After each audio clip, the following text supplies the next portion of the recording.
With over 7,500 pieces, 7 minifigs including 2 Han Solos, 2 porgs, a BB-8, interchangeable sensor dishes, and even a power cable-chewing Minic from Empire Strikes Back, Yahoo set out to build the epic plastic creation, and over 30 hours later, we're finally ready to share the tournament, joy, and elation you'll feel while tackling the most complicated LEGO build ever.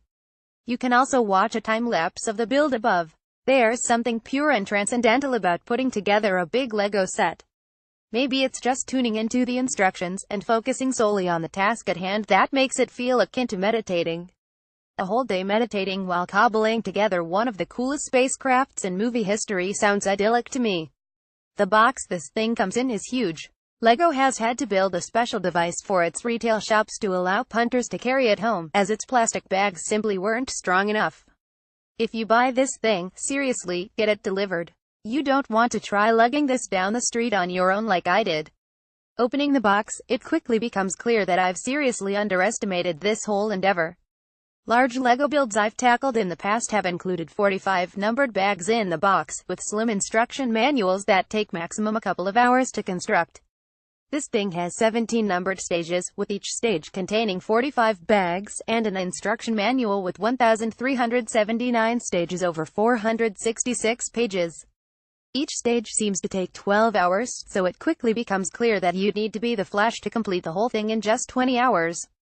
My top tip for anyone attempting this build is to keep an eye out for instructions that require multiple versions of the same component.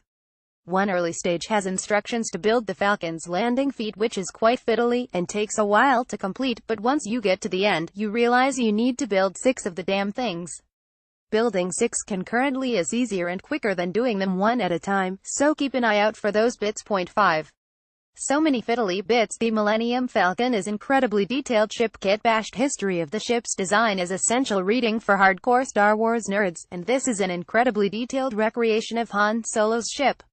Industrial Light and Magic took tiny pieces from model kits for airplanes, ships, helicopters to add all the tiny details to the interior and exterior of the Falcon. ILM calls these fiddly bits greebles, and the designers at LEGO have taken every care to add these tiny details to the UCS Falcon. This means there are thousands of tiny pieces in the kits in various shades of gray, black, and orange or red, each with their own specific place in the design, which brings the building rate down to a snail's pace. 6. But so much detail. Early LEGO Millennium Falcons were super simple. This one is not. It's incredibly detailed from nose to tail, featuring removable hull panels that allow you to peer inside the ship. It has a lowering boarding ramp, a concealed blaster cannon, interchangeable sensor plates, round for the classic look, rectangular for the new trilogy era, removable turrets, and a 4-person cockpit with recognizable control panels. Most excitingly though is the incredibly detailed seating area, which includes the holographic chess game and combat remote training helmet. 7. Why are there so many bits left over? Finishing each numbered stage elicits 2 simultaneous emotions. Elation that you've finished a stage and crippling fear that you've missed something, as each bag seems to be slightly overpacked. There were dozens of pieces left over by the time we'd completed the whole thing, but it's simply impossible to figure out whether you've missed a crucial greeble or LEGO were just assuming you'd lose a few bits down the back of the sofa. 8. Will this ever end? The building pace is really slow. Once you've constructed the basic shell of the design and it feels like it's finally taking shape, you realize that every single external panel and internal compartment also needs to be built, and so the second half of the build seems to take an eternity. However, the second half also includes some of the most exciting parts to build: the cockpit, the round gun turrets, the panels that look like the Falcon, offering up slow-burning thrills at a sloth-like pace. 9. Just one bag left. Looking in the box and seeing the last bags left to build is a feeling of pure joy.